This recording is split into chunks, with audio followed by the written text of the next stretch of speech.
the Hungaroring. Formula One shouldn't come here. It's just predictable and boring. You can't overtake. Nothing ever happens, does it? Eh? Well, that was until now. That was a great race, I thought. Lots of incident. Obviously, the safety car completely changed the face of that race. It looked like Sebastian Vettel was running away with it, but in the end, it was Mark Webber. Eddie? A couple of things that stood out for me. Rather upsetting, the Michael Schumacher affair. I really did find that disturbing. Overjoyed for the 3 new teams to have all of their cars finished. I thought that was remarkable. And I think Mark Webber, what can you say? He just always pops up to do the most unlikely thing at just the right moment for him. And to lead the championship with this break, I thought for Red Bull, they did a wonderful, wonderful job today.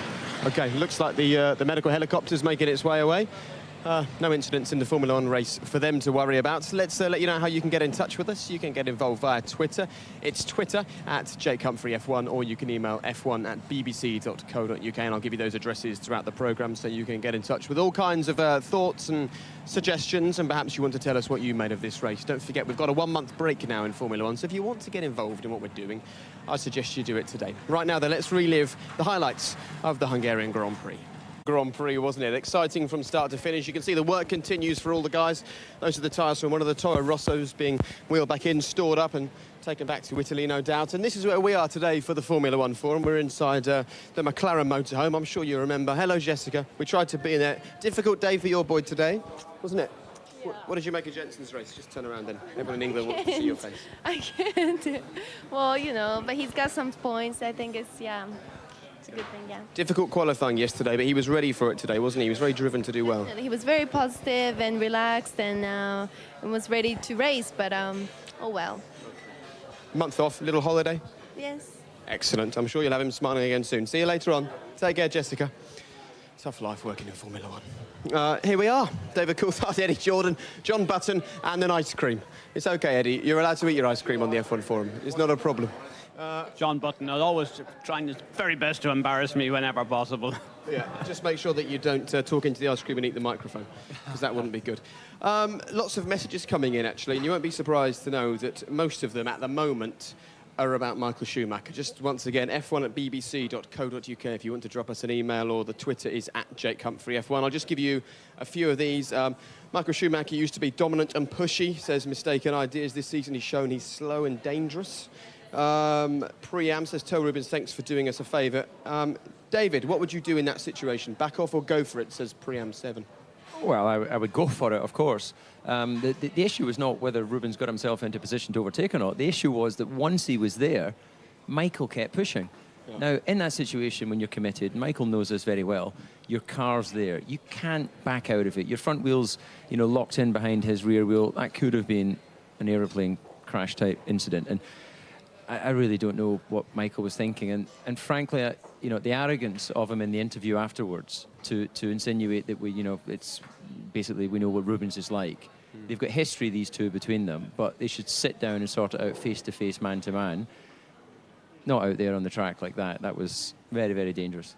Sure. There was a message actually for you, Eddie, saying stop bashing people, but we'll talk about your response to Michael Schumacher in a minute. This person believes on Twitter that it was just racing. Well, one man who was just racing today. Difficult weekend for Jenson Button. Talk us through it from the start, because you didn't seem happy with the car from sort of Saturday afternoon onwards. Yeah, I mean, Friday was good. You know, I was pretty happy with the balance on Friday. The car was working reasonably well. Saturday morning as well. Qualifying, though, really struggled to get a balance, especially on the softer tyre, and didn't get into the top 10. So it made it very difficult for the race, but I was starting on the clean side with a new set of tyres, so I was pretty positive. Got a good start, and then at turn 1, it was sort of 4 abreast in front of me, and I had nowhere to go. I was on the outside as well, so a few people were able to nip through, and I think I was back to 15th at the start. Well, let's have a look at it, actually. We can take a look at your start, and you're right, you were back to 15th by the end of this. So talk us through it from your POV. Yeah, I got a good start, and then I was going to go to the left of Petrov, but he got forced across to the left by the Renault. You know, there was nowhere to go there. And then I was on the outside, so I was in the wrong place with 3 cars in front. Couldn't get across to the inside, and just boxed in out there. So it's pretty tricky, and obviously Michael took me off the circuit there. Yeah.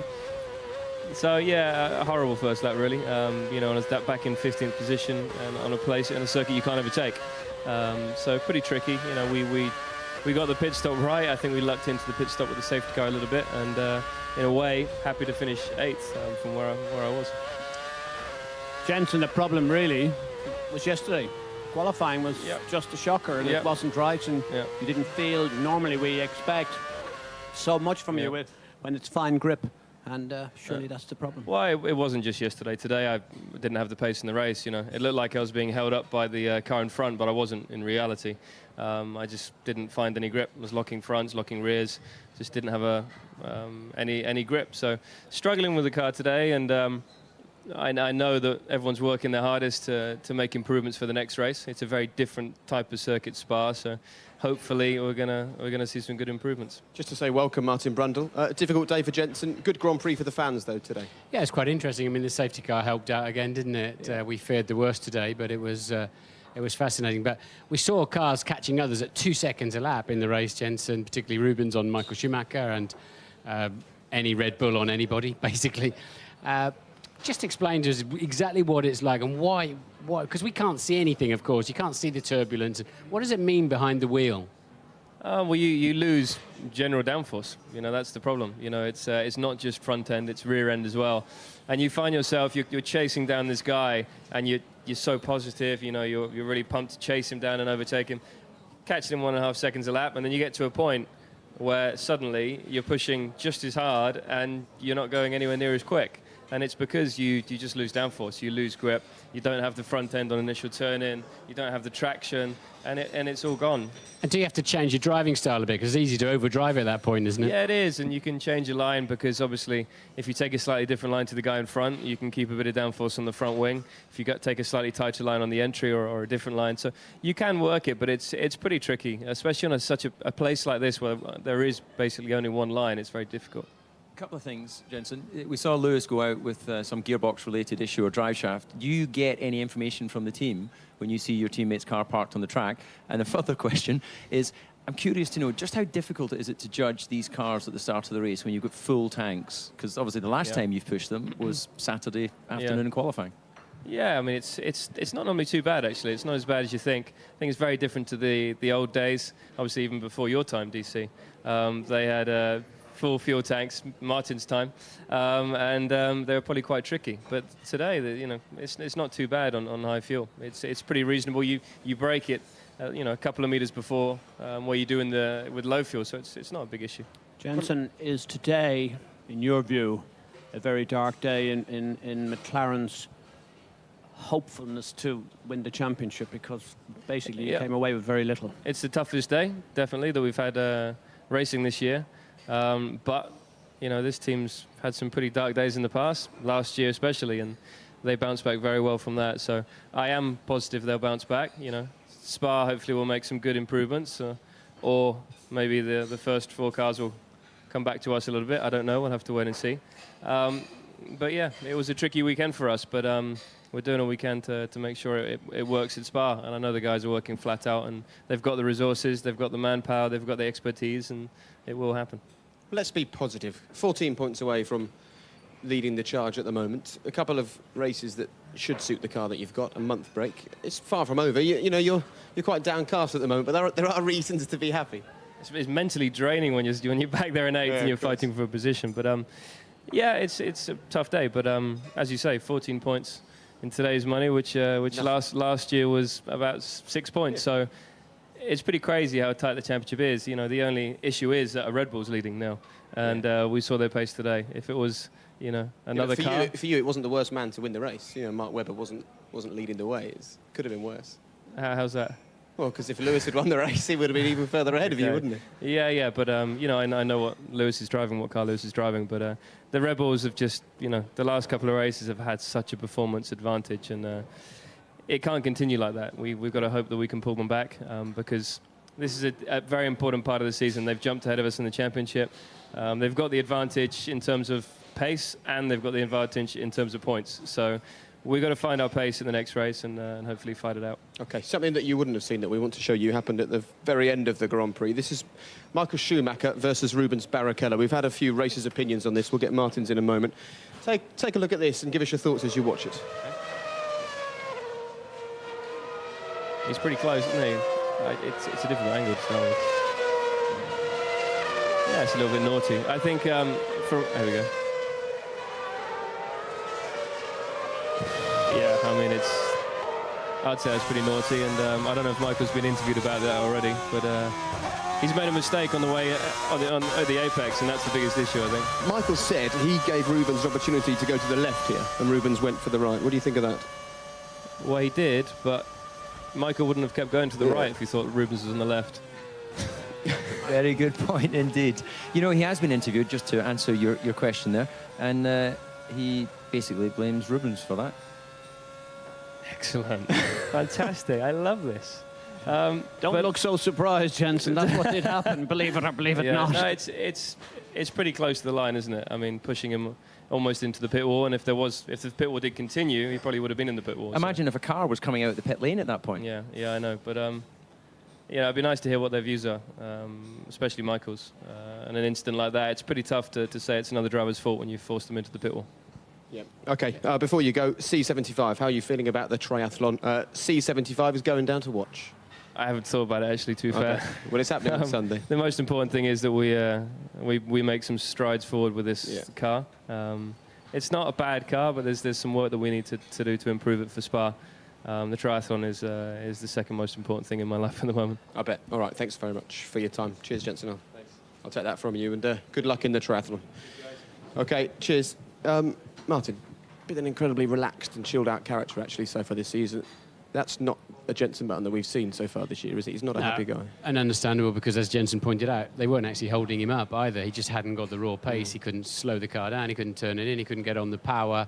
We know the car doesn't ride the bumps as well as some others, but it should be a lot better in Spa, as he alluded to. But they're on their back foot. Red Bull keep shooting themselves in the foot, and that's why McLaren were leading the title race. And all of a sudden, they're not leading either of them, and they're leaving here with one car broken down and 1 miles off the pace.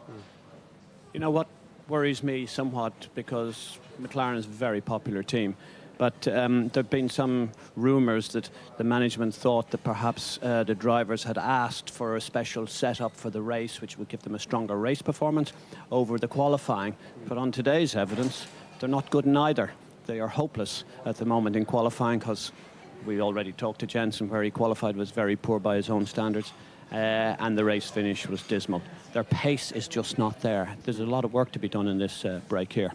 But if anyone can turn it around, David, McLaren can. You've got in-depth knowledge of this team. They will be working like Trojans as soon as this 2-week break is over, won't they? Well, indeed. McLaren, we've seen it over the last couple of seasons, have been able to pull back a deficit. So there's no question that they are in a position to analyse this, take the 2-week break, give the guys a bit of time off. But the brains of the designers will still be working during that break, so I'm sure they'll be pushing hard for Spa, which I think is a track that will suit their car a lot better than the Hungaroring anyway. Yeah. Okay, right, let's turn our attention back then to Michael Schumacher and Rubens Barrichello. On BBC One, we gave you a shortened version of Michael's version of events. We'll get Martin's thoughts on this in just a moment, but let's now hear in full from Michael Schumacher.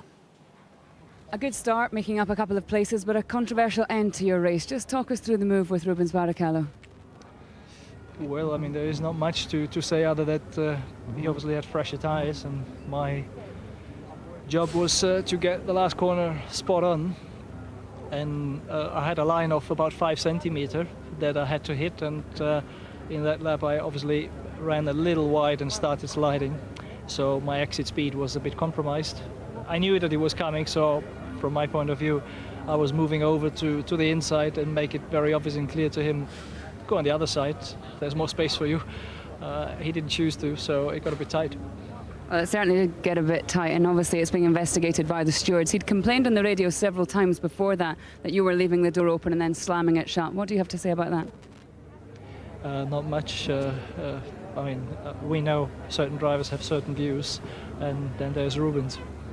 Okay, so you don't expect any penalty from the stewards?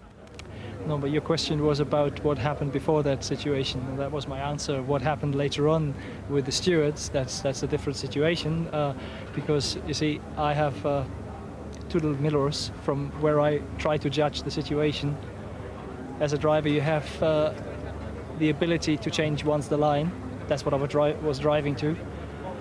Obviously, there was space enough to go through, so we didn't touch. I guess I just left enough space for him to come through. To be tight and tough, I think I'm known not to give presents on track. If you want to pass me, you have to fight for it. And so it was. But then to watch things from an outside view with different camera angles, you might have a different impression, but I haven't had a chance yet to see those. Okay, well, there was a lot more to that race as well. So you've raced here, I think, 15 times, and you've never been out the top 11. Is this the hardest race you've had around the Hungaroring? Kind of, yeah. I think it was one of my toughest races in the life that I did, I have to say. Driving the car on the limit was pretty scary, I'd say. It's very entertaining. Scary and entertaining, do those both go together? They do, yeah. At certain moments it's one or the other. Well, they went together today, didn't they? Let's just go through a couple of emails, Martin. How is it Schumacher's fault? He was trying to hold position. Senna did the same thing, put the other guy in a compromising position and is still hailed as the greatest, says AJ. And you raced against Senna. You can give us a good idea about what that's like. Jane from Basingstoke. Whilst I agree that the move Michael made on Rubens was harsh, this is motor racing. To quote Michael in his earlier career about an incident involving Rubens, we're racing, we are not playing chess. At least it was an exciting race. Yeah, you've got to be hard but fair, and Michael was a day late and a dollar short on that final move. You can see him watching Rubens in his mirror. He clearly knew he wasn't going around the other side, and as soon as he spotted it, he just closed the gap even more. I mean, the trouble is Michael's got such bad form on that it's difficult to give him the benefit of the doubt, especially listening to his words and explaining it, and as far as he's concerned, it's Rubens' fault for daring to, I don't give presents. Well, he did give him a present. He shoved him in the wall. And the Senna comparison on that? What are we talking about? Is this when Senna and Prost, or what? I think it's just a general feeling that, you know, Senna was a guy that would give no quarter, and that's what Michael Schumacher did in that situation. Senna's hailed as probably the greatest driver that's ever lived, and Michael's getting a lot of stick at the moment. The whole Senna-Prost thing was a different deal on a different day. He declared he was going to do that. He didn't hide it. It wasn't the problem with Michael. This is his default. I don't want to beat up on Michael, but it's his default response when he's under pressure. And he should have closed that gap completely if he didn't want Rubens down there. You can't do it when the guy's already alongside you. It's just, you know, you put at 180 miles an hour, it is hard. And you know to pass Michael Schumacher, anybody else is going to be tough. But there is a line, there's a limit where you don't expect them to clean run you off the road when you've got track position. OK. Lots of emails here, Eddie, entitled Defending Michael Schumacher. One man who's done that is Norbert Haug. We'll get your thoughts on the Mercedes position in a moment. But first, let's hear from Norbert Haug, the Vice President of Mercedes Motorsport. A lot of people talking about Michael's defence on Rubens. How did you see it? Well, I just spoke to Michael and he said his plan was really to show very early that he goes to the right, to block the right side, and to make Rubens to choose the left side, which Rubens didn't. It will be discussed with the stewards. I'm absolutely convinced that it is not Michael's target to put competitors in the wall. He never did that. He clearly blocked on the right-hand side to make his competitor go to the left, which did not happen. So did Michael not see Rubens in his mirror on the right? You are limited, certainly. He definitely saw him. The battle went on laps for a couple of laps, but he chose to go right at quite early stages. This is how he describes it, to make Rubens go to the other side, which did not happen. Michael also said that he had to be firm. He knows, and he had to show his competitors that he doesn't give presents, and people have to work to overtake him. Yeah, well, I mean, he never was different to that, and that's what we expect from a multiple world champion. And having said that, we are not expecting him to drive competitors in the wall, and Michael is not the guy who does that. He's tough, but tough until the limit and not over the limit. So you thought it was a fair move? Yeah, well, it looked spectacular, but again, would Rubens have chosen to go on the other side, it would not have been spectacular. But at the same time, you're not blaming Rubens. Yeah, but no. But it takes two. You know, this is happening at very high speed. You have milliseconds to decide. Michael saw, I closed the door, I closed the gap, go on the other side, and Rubens said there is room enough, and I go through. I mean, as head of Mercedes-Benz Motorsport and a board member, I'm sure you're very happy he's defending his place in this tough way. But is there not a point where he has to say, okay, this is a bit dangerous, he has to back out of that? There's certainly a point of no return, absolutely. And I think, well, both drivers just made it, so there was not an accident. And again, I mean, I made my explanation, and I think Maybe it was a misunderstanding, I don't know. But it did not. Well, nobody crashed at the end, which is the positive thing. And last one for me. What happened with Nico in the pit stop? Well, you know, this has to go very quickly. Obviously, a pit stop, and the choreography did not work according to plan. There was a problem with a wheel nut, and then Nico was released without the wheel firmly fixed, and that was it. So sorry for the wheel to hit the Williams mechanic, but Nico went to the Williams guys. I will go to the Williams guys, and I heard he's well, and this is the most important thing. Okay, thanks very much, Norbert. We'll discuss the Nico moment in a moment. David, let's just put the case for the defence forward. Michael and Nico and Norbert are both saying the same thing, that Michael gave an opportunity for Rubens to go to the left. Let's ride on board just with Rubens and explain to us at what point does Michael make his intentions clear to the Brazilian. Okay, well, I'm not sure I'll be able to call it exactly, but, you know, they're absolutely right. You can see he's run wide there. That's made a mistake, and that's allowed Rubens to get, even in that dirty air, a run. He's now in the slipstream. Michael's drifting to the right, but there's still a gap. Rubens goes, and then the door continues to close. Now, in fairness to Michael, he can't drive straight looking in the mirror at all times, so it may well have come as a surprise just how much of a slipstream Rubens got.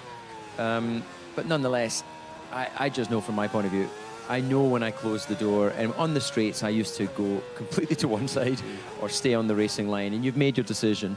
And all the Michael supporters are going to think we're just beating up on him, but there has to be a racing etiquette. And it's at this point, Rubens has made the move, and Michael drives over the pit lane. He knows he's put Rubens in that situation, and that's the bit that upsets me. He's basically given Rubens the choice of going off the circuit or coming back at me, and we don't have it on the screen anymore. And at the point at which Rubens had to put a wheel just at the very last extreme of that pit exit, he started to come back across at Michael. If they'd made contact, that would have been an aeroplane crash. Yeah. What I do know for sure is if it would have been Barrichello squeezing Schumacher, Schumacher would have been squealing about it, saying it was unfair. It was unfair driving. He was watching him in his mirrors, and he squeezed him. It was just one move too far. Lots of emails coming in regarding penalties, Eddie. Christian Thomas, do you think Schumacher should get some kind of penalty? And if so, what? Another message here. Schumacher definitely deserves a penalty for that. Can you ask Eddie what the penalty should be and why? Before I go to the end product, what the penalty should be, the stewards today have to be strong about the message they give out. We've seen two instances with Vettel doing something similar at the start of a race. It needs to be stopped now. This is the third time we've seen drivers being pushed into a no-go area, which is a wall. It is horrifically dangerous. It is unacceptable. They've got to stop it. They need to be accountable to each other. They are humans. They are still in their same racing game. They owe it to each other to have more respect. For me, this is not respectful. Well, I think you've hit the nail on the head. There just isn't any respect between Rubens and Michael. There's a lot of bad blood in history there, and that's why it's bubbling over onto the racetrack and then into the interviews afterwards. Think of what wheels. He's talking about an airplane crash. Anyone on the pit wall, up that end of the pit wall, or the safety car, or where the medical car is positioned, and the safety car people are all there. Who knows what would have happened? I think it just was so unnecessary for a 7 times world champion. Even if it did go to the right-hand side, when he must have seen Rubens there, he should have then pulled to the left. Did he pull to the left? I can't see it myself at the moment. I don't want to apportion blame until the stewards see it. But it's hard. It's going to be hard to see how he's going to defend himself, because the stewards have to make an issue about the safety. He's got to have a grid drop in Spa. Right. That's what you think should happen, because it's your old mate Derek Warwick who's the driver's representative on this. Well, he's all of our old mates, Del Boy, but you know he's taken that job very seriously, and he's one of 4 stewards. It has to be said. But if they don't give Michael a grid drop for Spa, then I think they've missed the moment, as Eddie said, to make a statement here. Because there's racing hard, and then there's a trust you put in another person at 200 miles an hour, wheel to wheel, and that was over the line. How many drivers can you remember in the history of Formula One that have been excluded from a world championship because of excessive and dangerous driving? Let me think. Could it be one? Eddie's looking blank.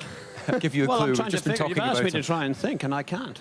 as Michael Schumacher. Schumacher in '97. He was excluded from that championship because, again, he just closed the door on Villeneuve, who was coming through. And, it's in his DNA, and that's what made him great and made him able to extract the maximum from every situation. But it's also what makes him flawed at times. But I think it stops him from being truly great, because I think if he didn't pull those stunts, he'd have won 3 less Grand Prix and 1 less World Championship, and he'd have been revered all over the world. That's the point, isn't it? And let us not forget, just cast our mind back, the elation of Mark Webber when he had lapped him. To have lapped him and got past without incident and various other things, because Mark knows very well what it was like to race against him. Yeah, we're getting lapped by Michael the other way around. If I remember, Spa '98, I think it was. He took my wing off. Thank you for that. Yeah, you're welcome. You won that race, didn't you? We won't talk about that. Oh, cool. For the first time ever. Ben Grimes from Bolton says, I wonder if the Renault Lollipop man made his error because he could see a Rosberg tyre flying in his direction. Well, let's have a look at this incident then involving Nico Rosberg. And while we do this, Martin, just explain to the people at home what exists on these wheels to keep them on the car once they've been tightened up. Well, there is a mechanism to stop them, but obviously that looks like it never went on in the first place, that one. There's a device to stop the nut completely leaving the car. And whether or not the Renault Lollipop man was distracted by that, I don't know. I don't think it was really in his domain, was it? I mean, these are heavy old tyres, David. Well, they're actually not that heavy, and Martin will probably be able to tell you exactly how heavy they are. But they'd be heavy at that speed, wouldn't they? Exactly. The key thing is a lot of momentum there. Thankfully, they are filled with air, so that would have taken a bit of the thump out of whatever Williams mechanic that hit. And good to know that he's Nigel not Hope. seriously. Do you know Nigel Hope? Well, he's just gone famous now, hasn't he? So hopefully there's no serious injury there. Well, he's a big lad, former army man, ex-PTA instructor, Big Nige they call him. And if you want a tyre going in anyone's direction, it's in his direction, and we hear that he's fine. This is about one of the worst things that can happen. And we have to, again, if the stewards are going to be, if we're absolutely asking the FIA to give us the safest possible thing, they've given us very safe cars to race with, they've given us very safe mechanisms, the hand system, etc., for the drivers to be able to compete in a safe environment. They have to relook at this type of incident. This is too scary, and it's too open to danger. But there are a number of things in place. The mechanics are not allowed into the pit lane until their car's coming in. But of course, under a safety car situation, all of the cars are coming in. They're under pressure without refueling. They're under pressure to get the pit stop done in 4 or 5 seconds. There is a speed limit of 62 miles an hour. We used to come in the pits at 160 miles an hour, stop, and leave at 160 miles an hour. How we didn't wipe people out of then and how somebody didn't get hurt today, I'll never know. But I don't know what you can do other than fencing each particular garage off. In a safety car scenario, all the mechanics are going to be in the pit lane. Do you remember in Hockenheim when we were watching, in here actually, having breakfast one morning, watching the race from the 80s, I couldn't believe there's people in their shorts and T-shirts standing next to the pit stop taking photographs, and the cars are going full pelt out of the end, and everyone's filling the pit lane. They step back like the Tour de France when they're cycling uphill and allow the car through a gap. I mean, photographers used to stand at the side of the track as they're going through Eau Rouge. That's what's deemed to be safe and sensible at the time. But I agree with Eddie. We have to learn from all of these incidents because they're wake-up calls. Yeah, well, I'm sure that Renault will have learned from what happened as well. Lots of emails coming in regarding the Renault pit stop. I've got one here. It says, I was annoyed when Kubica was given a penalty for a mistake by his pit team. How can the FIA justify giving the driver a penalty as opposed to the team, says Alison in North Wales? Well, the driver is part of the team. They're one and the same. You can't. As we learned last weekend. You can't differentiate between a driver and his team, I'm afraid. Let's have a look at this, David. Yeah, it's absolutely clear. There is a mechanism in the pit lane where the teams have markers as we go on board here with Suttle. I'm not quite sure who's that he's following in. Is that a Sauber? Looks like it. There's not much on there. Yeah, I can't read anything on the back of that. It might be a Sauber. They don't have any sponsors, do they? So, maybe the mechanic was unsighted because of this car in front. Pulls in very late. The Renault mechanic makes his decision and whack. There you go. Yeah, it is difficult when everyone's coming in safety cars. Martin? To be fair, the Lollipop man's also watching a 3-wheel Mercedes go past him at the time as well. Well, I was going to add to that in a situation like this, when you have those markers that are already preset before the race starts, you're in a vulnerable position. It's hard to it's hard to really over-criticise the lollipop man because he's either unsighted, another car with 3 wheels coming at him. It's a frightening thing. You would say, why did he lift it if there saw the danger of the 3 wheels? But he's thinking about his team and the position on the track as well. I don't know if he'd have seen the errant wheel, he'd have seen the 3-wheel car, but my reading in the race, and I stand by that now, is that he didn't register that car as pitting. I think he probably registered that car as having pitted and was carrying on. Right, OK, well, let's hear then from the Renault camp. Well, first of all, congratulations. How do you feel after all of that? Wonderful, because we did everything almost perfect. This is almost like your home race. What a fantastic race to do it in. Not really my home race. My home is in Russia. You've got a lot of fans here, a lot of signs for you. I think it's more for Robert, because you can see there's a lot of Polish flags here. So, but it's good. My friend is here, my family is here, so I'm happy to show them and to give them the good results.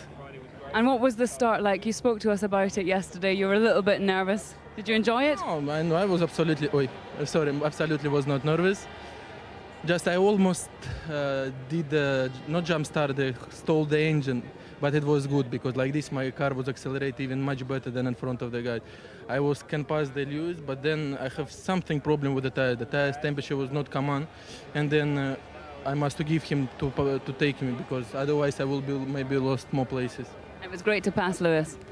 Yeah, it was a good moment because I did a good start. He did a bad start and I win some place. So this is what is good, but anyway, I'm happy. Well, Eric, congratulations. 5th place for Vitaly Petrov. We've heard from him. He's very happy. Does this make you any more likely to keep him in the seat for next year? You can't take a decision on one race result, but definitely if he starts to shine like this and to score some precious points like this, definitely will seal his future with us soon. What's made the difference with him this weekend? I think it's just we have seen since 3 races that he's starting to gain confidence and getting closer and faster, and he knows now he can go into Q3. He knows that he can race the world race, and he's respecting the order when we have to push regarding when we want to overtake somebody on a pit stop. So he's getting there clearly. A sad end for Robert's race. Tell us what happened in that pit stop. I think it was a little misunderstanding, we wanted to be safe, especially when you have a double pit stop like this, and our lollipop man wanted to let pass these 2 cars coming into the pit lane, and unfortunately we misjudged the car behind, and he didn't realize first it was a Force India, and when he realized, obviously it was too late. What, he thought it was a car that was going to continue and not come into the box? Yeah, exactly, yes. Okay, thanks. Well, Martin, you called it. Just a sort of a lack of awareness of what was happening around him, really. But it's worth saying for these guys who work hard and practice this again and again and again. You can only practice it during genuine race conditions for real, and things happen there so fast. Yeah, and they're under pressure. I mean, they're damned if they do and damned if they don't. If they're hesitant, they'll get kicked off the job because they'll lose a position. So they're under pressure to release their car. The driver's rearing to go. The 4 hands are up in the air saying, we've got the wheels done, and it's all down to one man's decision. And yeah, as I said, three-wheel Mercedes coming past, 2 coming down the pit lane, and he just got it wrong. And they only can rehearse that, as you say, on a Friday morning, Saturday morning, Sunday morning, when nothing's coming down the pit lane. Well, they're pushing the car in that situation. Yeah, exactly. I wonder, just taking it slightly left field, whether there's a mechanism with all the telemetry or electronics, I should say, in Formula One, to have a system where the car can't be released if another car has come into its zone. Basically there's various zones all the way down the pit lane, and that's how they work out whether the car's been speeding or not. And I know, just thinking, going back to the Rosberg scenario as well, in DTM, which I'm becoming familiar with this year, the car won't release from the jacks if the wheel nuts aren't engaged. There's some mechanism that, unless it recognises a certain torque on the hub, it won't allow the car to drop onto the ground, and it's the point at which it drops on the ground that the car's released. Good shout, Eddie. One thing for sure is the stewards, the FIA and the safety committee. We got away with this today. David made reference to the tyre being full of air. Let me tell you the speed of that, and actually, the motion, it would certainly knock a big man down if it happened to hit him straight. It could have a fatal effect. We don't need to put ourselves in that kind of responsibility in a sport. It just is unnecessary. We have to find a system, however we do it, that these pit stops, when the pit stop is all being done in a window where the safety car is out, it needs to be looked at from a safety. But there's no way around it. There's absolutely no way around it unless you red flag the race. Do your pit stops, and I hear what you're saying about keeping the tyre on. That's a different deal, isn't it? What you're saying is let's have a system where they can't release the car. What they used to do is close the pit lane to not allow people to pit under the safety car. That was the way around it, but all the teams complained. It wrecked the race. It wrecked the race. So, you know, they knew that reduced the danger. Now they've reintroduced the danger. It is a dangerous sport. It says it on the ticket, but clearly we need to try and minimise the dangers. You can't put somebody, because the way that bounced up, it could have easily have gone into the paddock club. Innocent people, 10, 20, we just don't want that. Let's try and see if it's possible to eradicate it. I'm not sure it is possible. We need to keep the excitement of the race. We need to keep the flow of the race, but we also need to minimise the risk. Right, let's talk about Petrov. Move things on to the other Renault driver. We heard from Eric Boulier there. You can't make a decision on a driver in one race. Any more races like this, Eddie, there can only be one decision for Vitaly Petrov. My view on Petrov is very simple. He is a new nationality. He has brought the excitement of Russia, Russian people. The place is scattered full of Russian people, Russian fans, just like Kubica has done with the Polish people. It is hugely exciting. He is a breath of fresh air. He is proving to me that he deserves and can race successfully and safely in Formula One. He should be there. It comes back to who would you replace him with? Better the devil you know than the devil you don't, unless you've got a clear option for a Timo Glock. I mean, over and above the commercial aspects, and if there are any with the Russian side of it, he's doing a good job. He's beginning to keep it on the road more often. Would you change him? DC, would you change Petrov for Glock or Kovalainen, for example, if they were on the market? Well, you need to look closely at it. I think that Glock did a very solid job in Toyota, Kovalainen likewise, but I think that you know, without testing during the season, I think it takes longer than a few races for these guys to really establish themselves in Formula One. And I think he's doing enough to show that he's got, you know, fighting spirit. He's a guy that looks like he's going to have a go if he sees the door open. So a couple of more races like that and definitely he'll be in. All he's lacking at the moment is a bit of experience. Let's see Lewis Hamilton and Petrov having a little bit of a dice at the second corner. And really it was Lewis's experience that won the day here, wasn't it? Yeah, indeed. And Lewis gets on the outside. Vitaly too early on the brakes, and that really was like candy from a kid. He'll regret that. You can see coming off turn one, has an oversteer moment, loses a bit of momentum. Lewis pulls to the outside. He probably wasn't thinking he could really get this to work when he before he hit the brakes, but very clearly when he got himself in that situation, Vitaly was just in the brakes too early. Here we're seeing the run down the start-finish straight into the first corner, and this is where it kicks off really. You know, Lewis throws him a dummy to the inside. Vitaly gets defensive and then gets out of position. So clearly he's just lacking a bit of racing experience at this level. Well, congratulations to Vitaly Petrov. He finishes fifth, and we're alongside a man who also had a very impressive afternoon. His best result in Formula One, Nico Hulkenberg for Williams. Well, Nico, a turnaround in the fortune of the team in the past few races, and your best result today. How are you feeling? Well, obviously, you know, great for me, P6. Obviously being a bit lucky as well today with people dropping out and having technical problems, but in the past few races I wasn't so lucky sometimes, so I think we worked pretty hard for it and deserve it. Fair amount of frustration in your first few Grand Prix. Well, let's not relive that because it's been replaced by a bit of elation this afternoon. Do you feel like this is just the natural amount of time it takes for a driver to step up from GP2 and get used to the Formula One paddock and pit lane? I don't know. I think it's very individual. If you look at Lewis, you know, he was in the sport and he was performing straight away. We weren't. I wasn't. But you know, we didn't start off with the car where we've hoped. So it was quite difficult to drive the car in qualifying sometimes because, you know, the balance window is very, very narrow. But I think I've made some improvement the last 4 races and, you know, have to continue in that direction. Nico, we talked about at breakfast briefly this morning, but you seem to have a new aggression in your driving here. You really attack the track, probably more than I've seen you do all year. It's paid off. Yeah, I think, you know, I start to feel more comfortable with the whole Formula One, doing qualifying, getting to, you know, through Q2, getting into Q3, then doing the start, you know, it all gets more familiar. I feel better in the car now. And all that adds up in, you know, having and showing better performances. What has been the biggest challenge in adapting from GP to Formula One? Because you've been driving since presumably you were, you know, 6 or 7 years old, so you know how to drive. But what is that big step that is from the lower formula to this? is just that delivering very consistent results. I mean, our car wasn't the easiest to drive. It got a lot better now. But Rubens made a fantastic job there, you know, getting the most out of the car pretty much every qualifying, every race. I think his 18 years of experience helped a lot there. And, you know, I had a few mistakes, did my rookie mistakes, left a few points here and there where I could score some. But as I said, you know, it's a learning curve, and I hope I can get better and better. Nico, I thought that the early part of the season was uninspiring. By that I meant that I didn't think you fulfilled, because I gave the prophecy that you would be Rookie of the Year. Can you be Rookie of the Year?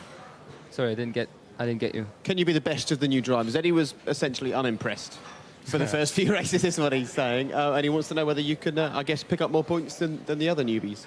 It's going to be very tough, as we see Vitaly in the Renault. The Renault is a pretty strong car. He's getting better as well. Obviously, he's learning same amount as me, and Kobayashi is doing a good job as well, having a few good race results and being consistent. But it depends, you know, how good the factories develop now over the next few races and how good a job I do. Well, you mentioned Vitaly there. Let's have a look at you battling on track with both Vitaly and your teammates. And while we're watching this, we've had an email in from Daz. He says Hulkenberg and Rubens seem to be a great fit and are getting more out of the car. How much are you learning from driving alongside someone like Rubens Barrichello, who will notch up 300 Grand Prix next time we're out in Spa? Obviously a lot. I mean, as I said, he's not only getting the most from the car every time, you know, he can point out the weaknesses, the strengths of the car, and it's great to have him on board. And, you know, I just can learn a lot from his comments, the way he works, the way he sets up his car, and he knows exactly what he wants. So it's very great to have him for me. Nico, how crazy was that pit stop under the safety car for you? It wasn't too crazy. For me, I didn't, you know, realize that something crazy was going on. It was just tight because Sauber was waiting for Pedro as well, so it was a tight corner for me to come in. And then leaving the box, I just saw a wheel bouncing. And all I thought is, hopefully, please don't hit me. And then the next thing I saw was Rosberg on a three-wheeler. I don't know if we got time, if we could show Nico that incident between Schumacher and Barrichello. Yeah. Well, you were in the right Williams today, wasn't he? Yeah, because between your teammate and Michael Schumacher, your fellow countryman, what do you think of this? Do you think, as a young charger coming into F1, do you think this is what you'd expect? Well, obviously, it's very hard racing, and we know Michael is very hard, but you know, this is maybe pushing the limits a bit too hard. And when you see, I just saw the onboard footage, and you know, it's just not much space to the wall. And I'm not sure, you know, if the wall continues, if he would have stopped pushing. But is Michael your hero? Did you grow up watching and loving the way he drove in F1? Yeah, obviously, yes. Until now? Until, you know, we became competitors now, yeah. Yeah, I bet. So how far can you go from here then? What sort of assurances have you been given by Williams that they're happy with what you're doing and they see your future at the team?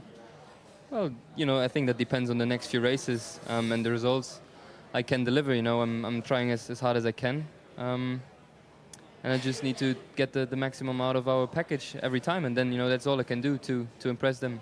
Okay, are you more impressed, Eddie?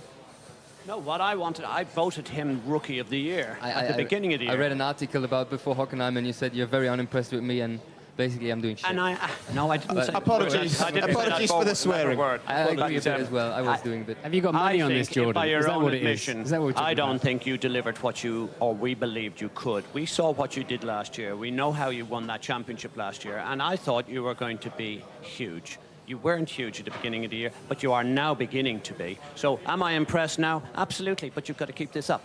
Is that fair? There you go. You've even impressed Eddie Jordan, and trust me, he's a hard man to impress. Enjoy your break, and we'll see you in Spa. Thanks very much. Take care. Okay, Nico, thank you very much. And once again, apologies if you were offended by Nico's language there. These rookies, coming into Formula One, David, they can't even bite their tongue. Well, in fairness, he is doing all that, and he's not his native tongue. So maybe hanging around with all the Formula One mechanics, he thinks that's a term of endearment. He's just heard you say that, and he's going out there going, what language? What did He's shaking his head. He doesn't believe or understand. He does understand, of course, but maybe in his language it's a slightly different word. Well, we know what he said, and we apologise. You wouldn't get that sort of language from Felipe Massa, would you? Let's ride on board with Felipe Massa for a couple of moments. A big day for him. We knew that there was a lot of spotlight and a lot of focus on Felipe. Many people were wondering what would happen if he and Alonso came together at the start of this particular Grand Prix. It wasn't to be. Fernando Alonso getting a bit of a flyer. Felipe there just struggling slightly behind Mark Webber. Let's now hear from Felipe Massa. Felipe, congratulations, 4th place today. Just tell us about your race. Well, I think it was a good race. I mean, the start was very difficult. It was very dirty, my line. But apart of this, I think we did a good race. It was very difficult, you know, to fight with Red Bull. But we were even lucky, looking what's happened with Sebastian. But anyway, apart of this, I'm quite. I think we did the maximum we could, and also I was lucky because I lost the position in the pit stop for Lewis because Fernando was there, so we did a double pit stop, and it was not very good for me. But anyway, I was lucky after, and anyway, then we need to keep pushing and fighting to exploit the best we can in the car, and today I think is what we did. It's only 20 points between the top 5 and the championship. Are you still fighting hard for that? Oh yeah, definitely. I mean, always looking forward, you know, trying to do the best, and knowing that the championship is not finished yet, so we still have many races to do. Well, he says his championship isn't over. It's going to be hard with the number of points he's got on the board at the moment. Gary from Norbury, well done to Felipe. After a year from the accident back at Hungary, he's conquered the demons, getting a great result today. And it's just worth pointing out how solid and sort of, I suppose, unemotional these guys are about some things. It's a big, big deal to have an accident the size of Felipe had and then come back a year later and have no issues at all, Martin. And these guys always play it down, don't they? I don't think it is. I had a few big accidents, so as DC, and you didn't get killed. If you didn't make an error, if something else happened, then you can manage that. You understood, you know, what's the chances of that happening again, or if the car fails or whatever. It depends on exactly what the cause of the accident was, but you're programmed to drive racing cars, and you're just happy you can get back in one again. You don't just dwell back on that sort of thing. You're a strange bunch. Well, maybe if we've got time, I'll just recall, I remember having an incident in testing at Silverstone, and I banged my head, and the first thing I did was to look at my watch after the accident, because I was convinced that once they took me to the medical centre, they'd ask me what time of day it was, and at that moment I didn't know how many laps I'd been out on the track because I'd had a bang on the head. In the end, they never asked me the time of day, but it shows the mentality that you have. You're immediately thinking, how can I, you know, pretend that I'm actually okay because I want to get back out there on the track. When you're running a team, it's what you want from your drivers, though, isn't it? Well, God, Rubens, he seems to be the centre of attention at the moment. I remember a huge accident with him in '94 in Imola. And I couldn't see how he walked away from that effectively. He didn't walk away, he spent some time in hospital, but it was a horrific accident, and next race he's back there again. You know, the situation is Martin obviously has several shunts and came straight back. In fact, hey, he had a monster of an accident in Australia, and I had to beat him to try and take him out of the pace car, the second car, T-car, that's right. Well, Dave. And Prof. Watkins was there trying to ask him and look at his eyes and various things to show that he was together. He asked me what the date was. It was my dad's birthday, so that was easy. So I got permission to get back in the car again. But I once got in a car at Monaco having shunted badly with brake failure. We saw that last year when you head on the barrier. And I didn't know which. I had to ask Kentaro which track I was at which point they reached in, switched the ignition off. You are programmed to get back in the racing car. Just like Derek Warwick, our steward today, in Monza when he crashed the Lotus. That's all you want. First of all, you're embarrassed because you've crashed the car, and then you just want to go racing. This is what you do. And so it's there is no shock because you know you're going to crash from time to time. It's not a surprise. Just get on with it if you're in one piece. I think if you think of other sports where you see that very visibly is boxing. The guy goes down, he gets back up. Clearly, he's not in the room, but he wants to instinctively fight on. Yeah. Okay. Well, congratulations, Felipe Massa. Welcome back. And well done today. Let's go back to the start then of this particular Grand Prix.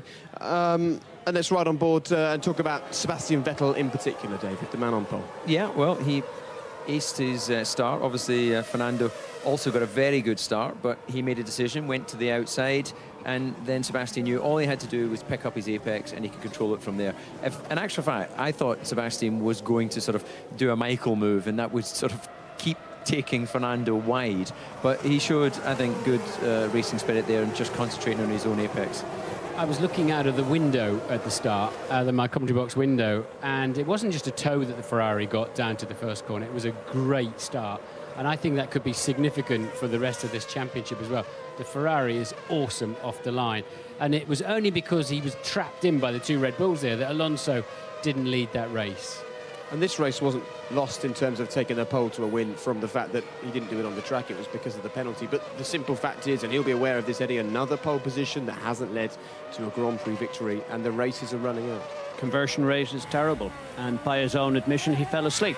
How can you know, he cannot be angry with the team or anyone else. The anger has to be centred around himself. It was his fault, and he threw away a lot of very valuable and good points today because he also cost the team. It should have been a 1-2. It's not good enough, but at least he was honest to say he fell asleep in the post-race presser. Yeah, absolutely. He was holding his hand up at that point. What I'm a little bit concerned about is that frustration was carrying for lap after lap. And I think that it's an important part of Grand Prix racing that you sort of get your emotions under control as quickly as possible, because letting them run away with that, you're having to make decisions on braking and turning in and all of those sorts of things. Now, obviously, he's greatly talented. Maybe he can just do multitasking, but he did carry a lot of frustration through that race. Then once the penalty had been announced and once he'd actually gone through the pit lane. Well, let's explain this to people. This is at the end of the safety car period, and we did a bit of maths, didn't we, while the race was going on, and we worked out that there was a gap of 150 metres, which is too much. So let's have a little look at this. This is the incident, and there you can see the huge gap between Sebastian and Mark. The important thing going forwards from this, Eddie, is the frustration that he carried for the rest of the Grand Prix. That's the problem, isn't it? He was unaware. He thought it was somebody else's fault. And it's only in hindsight, when the race was over, he realised, hey, this is absolutely down to me. And he made the mistake, for sure. OK, let's hear from Sebastian Vettel. Your body language would indicate that you're not very happy. Do you feel that you've had a victory taken away from you today? Well, I think one thing that is clear without the drive-through, I think, something very unusual should have happened to take this win away from us. So I knew that I was first of the cars who had pitted already, so first one in the row.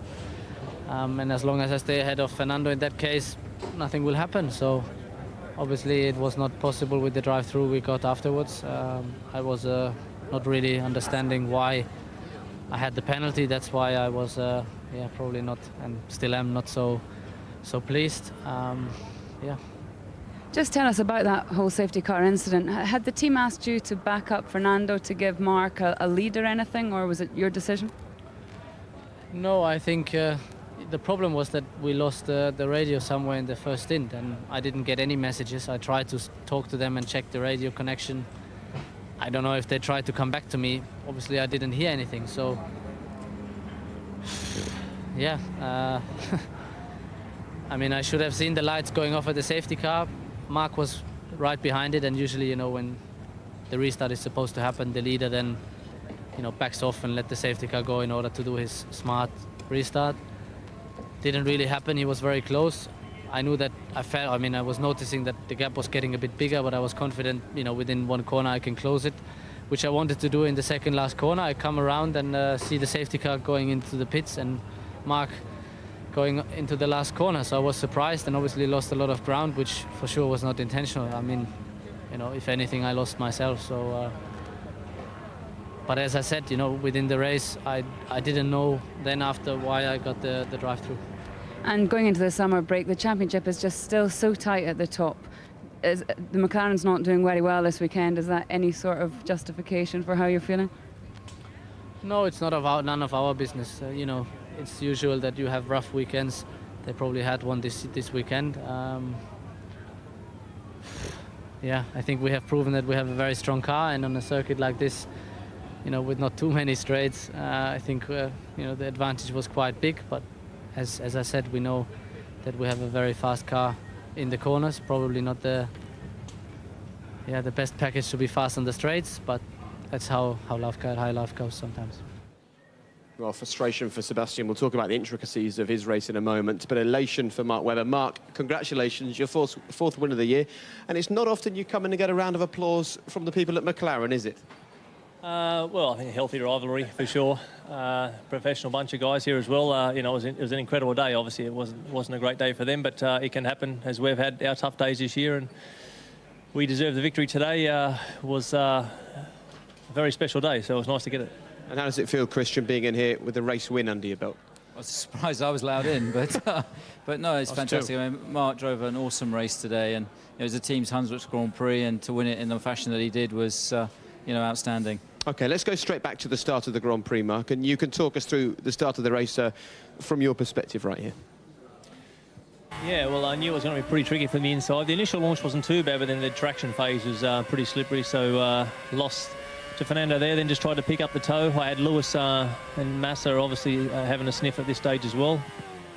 And then tried to get a clean exit off here, which didn't go too well. A lot of wheel spin, all of us struggling for rear temperature there. Had a little look on the outside of Fernando, but nothing really going on. Obviously, Fernando's not in his first Grand Prix. He knows what's going on. So, and now I'm thinking, OK, I've got the whole first stint looking at the back of that red car, and I knew Seb would, you know, chip away. And obviously we didn't know there was going to be a safety car at any stage. Seb ran wide there. So yeah, it was now just settle into the race and look for any options that might come our way. How long into the first lap did you stop cursing the fact that you'd obviously lost that position to Fernando? Pretty quickly, mate, really. I think it's often the case here, as you know, mate, and on that right-hand side of the grid can be tricky against someone like a Ferrari that is launching pretty well at the moment. So, you know, we knew it was going to be a pretty tall order, but it wasn't over. You know, there was options still in the race for us to do something. Even if there wasn't a safety car, we had a few plans to try and attack Fernando around the stops. Did you think that you're sitting behind Fernando then and think, OK, Seb's gone, I'm going to be P2 today? Did you think in your head that you were guaranteed to get him somewhere? I knew I was probably going to be P2 if we got everything right, and that meant for sure at the pit stop doing something probably a little bit different, trying to use getting free air. That's what was obviously the most important thing to do. So not pitting under the safety car, was that strategic to get you ahead of Alonso, or just the way it was, you didn't want to stack the cars in the pits, or what was the rationale there? Well, I think that we wanted to get off their strategy, basically. I think, you know, I was pretty keen to get into free air. The team did a great job in making that decision. You know, when they told me in turn 12, safety car, stay out, I thought, OK. Then I saw Fernando go in the pit entry, I thought, OK. It's totally obvious now for me as a driver what I've got to do. The race is going to be re-bunched up again, and I need to get a stop at some stage over Fernando. And 10 seconds, 15 seconds, that's not enough. I needed 20 and above to make a nice, clean stop, relax for the pit stop for the boys with the guns, and worked out well.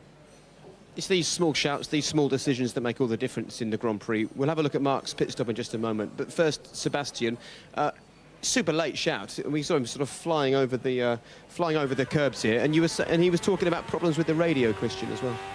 Yes, no, it seems that he's had a couple of issues with the radio this afternoon. It was a very late call, because if he'd have stayed out, we'd have had the same problem that Fernando had in Valencia a few weeks ago. But, you know, we got him in, we got him serviced, turned around in what would have been effectively the lead. And at this point, we'd split the cars, split the strategy. He had a good pit stop. And unfortunately, it was the restart that cost Sebastian dearly today. Christian, very well done. I think this was probably one of the best strategic moves of the season so far. No one expected it, because certainly we thought you'd be all stacked up. But I must just say, Sebastian's radio was obviously working when you called him there, so I don't know when it was on or when it was off, but it's interesting that he made the late call, because you obviously called him in. Yeah, no, I mean, I think it was intermittent, because you know, obviously he got that call. He didn't get some of the instructions after that. But, you know, ultimately the lights on the safety car dictate, you know, when that's coming in. So it was just one of those things today. Unfortunately, he dropped too far back behind Mark. The rules are quite clear.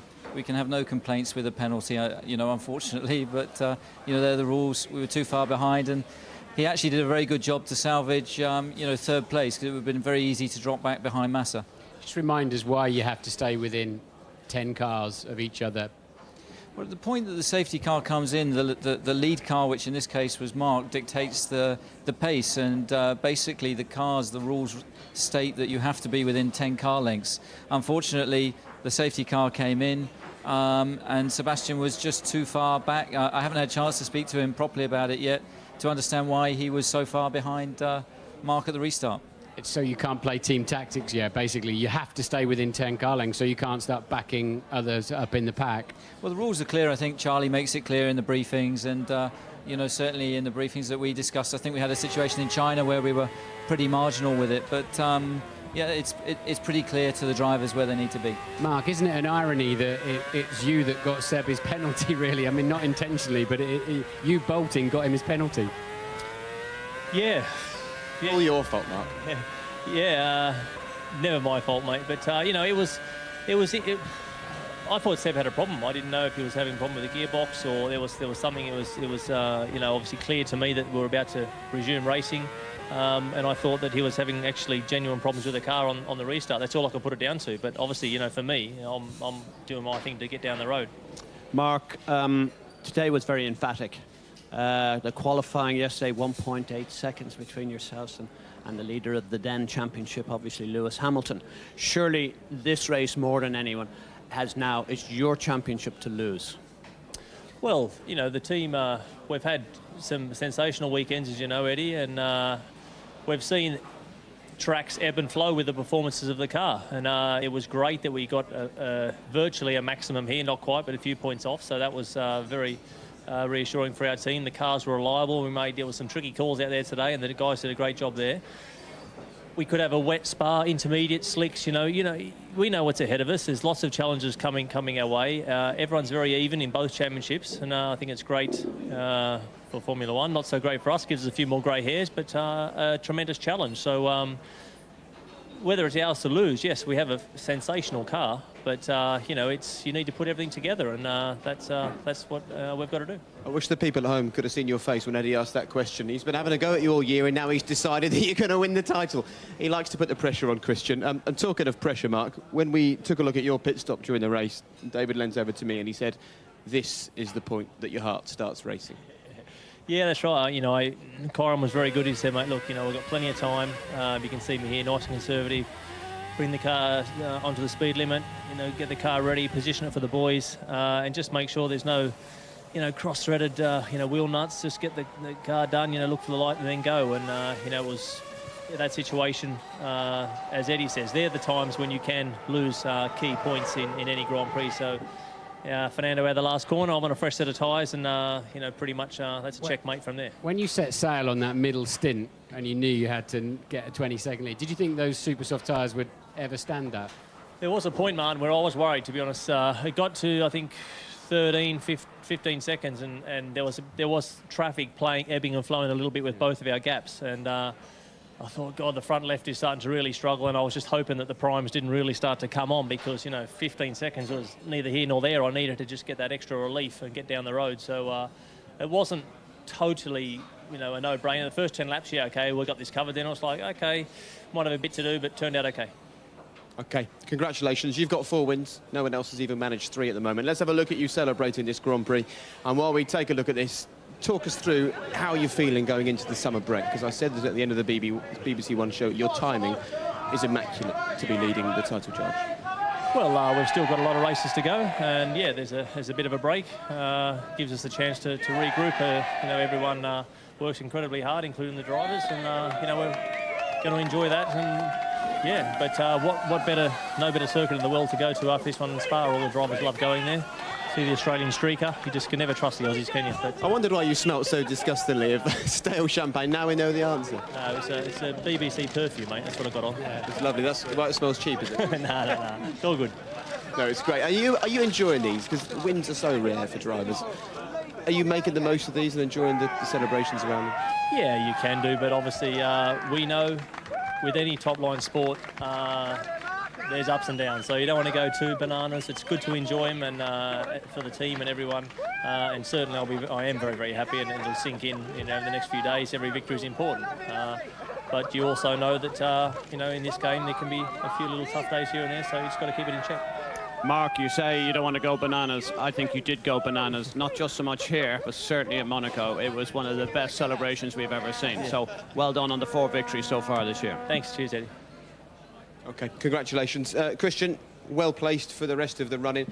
What will you be saying to Sebastian to explain where things may have gone wrong for him in the race today? Because didn't look great from where we were sitting in terms of his emotion in the car. No, I mean, Sebastian wears his heart on his sleeve, so, you know, he's a young guy, you know, he's still very emotional, and, you know, today was a great opportunity for him to win a Grand Prix, and unfortunately, you know, that mistake, you know, cost him a victory today. But yeah, he'll learn from that, and there's still a long way to go in this championship. We're fortunate we got two great drivers, and I'd just like to say it was great to see Darren Nichols, the lollipop man, you know, on the podium there today. He's been with the team a long time and worked very hard, and yeah, great to see him representing the Red Bull guys up there today. Wonderful. Enjoy flying home, enjoy the break, and send Eddie's regards to the dogs, won't you? Because he's still scared of them. Shadow asks about him every morning. Yeah. Where's that Irish? Has he still got the lower half of my arm? Yeah, where's that Irish nutter? Yeah, so he gives me a wink every morning, but no, it's all good. Well played. Cheers, mate. Congratulations, Mark Webber and Christian Horner. Red Bull and Mark are leading the charge. Thank you very much. Congratulations. Let's just run through a few emails with the guys. You're free to go, gentlemen. We don't want to hold you up any longer. Mind you, Mark, you're welcome to sit and watch if you've got nothing better to be doing. I thought you might go and work. Thanks very much. I think he said leave it to the pros. I think he was talking to you. When? Just there. Total opposite of Jenson Button in terms of the way that the guy was acting and looking, isn't he? Yeah, no surprise on that. And did I see Dr. Helmut Marko going down and congratulating Mark's engineer at the end of the race for a great victory? Martin, you're very naughty. Lots of celebrations, lots of messages coming in for Mark Webber. Right, let's talk about Fernando Alonso now. We'll talk about his race in just a moment. But first, let's hear from Fernando. Fernando, a strange race out there today, but we spoke yesterday about how crucial the start was, and that's certainly where your race got off to a good start.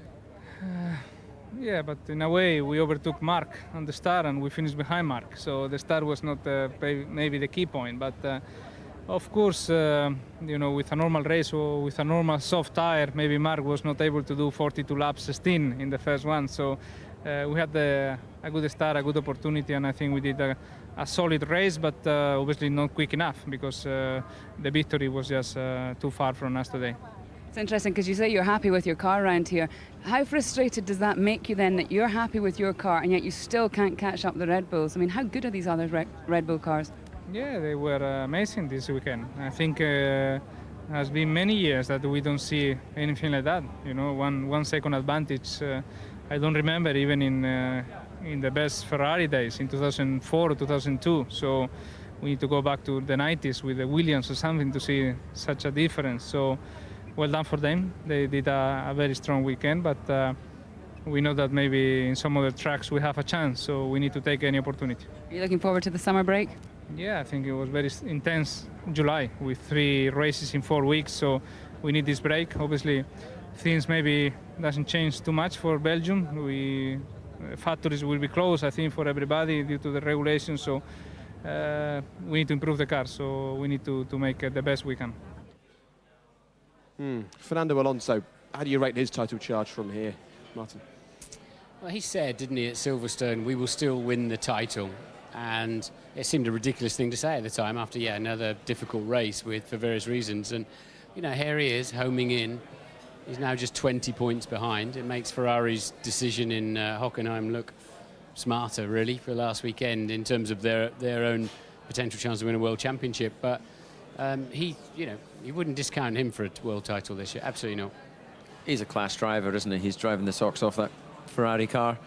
And he's got the inner peace of knowing that he's won a couple of championships already, but winning is all that he wants to do there at Ferrari. He's acknowledging that Red Bull have obviously got something pretty special at the moment, but he knows there's other tracks that will suit the Ferrari, so he's not giving up this title fight.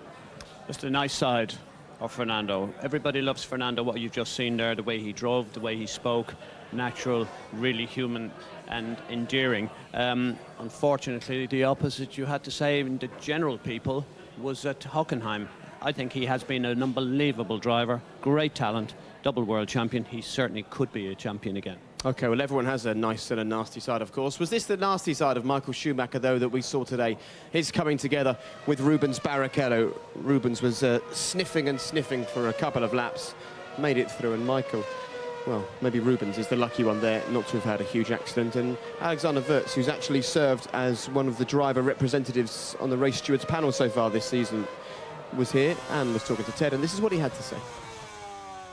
Well, Alex, you're experienced racer, long-time GPDA ex-chairman and member. What was your view of Michael and Ruben?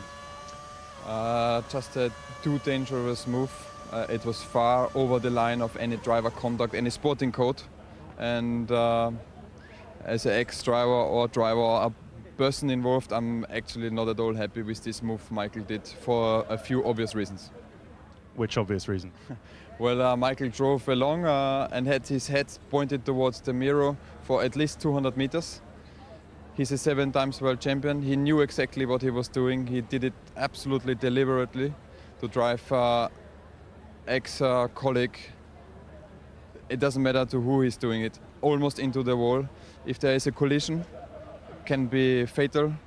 Parts can fly into the spectators, and this is not what the sport needs. And that's not what I expect of a 7 times world champion, to show young kids, to show the world, to show racing. You know, so it's just really over the line, in my opinion. Can you understand his desperation not to be passed? He's come back into the sport, and he has to assure people that he's not going to give away any presents anymore. Yes, that's all cool. I agree 100%. It's a tough life, and you have to drive with your elbows out. But there are some lines you shouldn't cross, and he crossed it, and therefore I think I'm a bit emotional about it, because I can relate to Rubens, I can relate to the situation, but this line cannot be crossed. And if you let someone cross it once, other people will do it, and then we all end up in a just too dangerous activity, and that's not what we want. Okay, finally, we're waiting to hear what the stewards say. You were a steward, weren't you, earlier on in the year? We're not prejudging anything, but what kind of options are available to them? Do you know? The stewards, look, I'm here now as Alex Woods and not as a steward, of course. And I don't want to discuss which penalty they should give, but if you look at it, you just get a TV feed. You will listen at both drivers' explanations to see what their excuses are or their stories. And then you watch TV feed again, sometimes look at data. In this case, I think the best TV feed is that Michael is looking all the time in his right mirror. And then it's quite simple. If Michael hasn't seen what's happening behind him, the car should be legal, because a mirror has to function as a mirror for a rearwards view. If Michael himself doesn't know what's happening behind him and the mirrors work, he should see a doctor and maybe not have the F1 super license. But I think he exactly knew what was going on, and therefore this move was just unacceptable. Thanks, Alex. Wow, well, there you go. Those are the views of Alexander Wurz. It's all about opinions, of course. Those are his opinions. Chris Waddell's opinion. Michael Schumacher is seriously dangerous.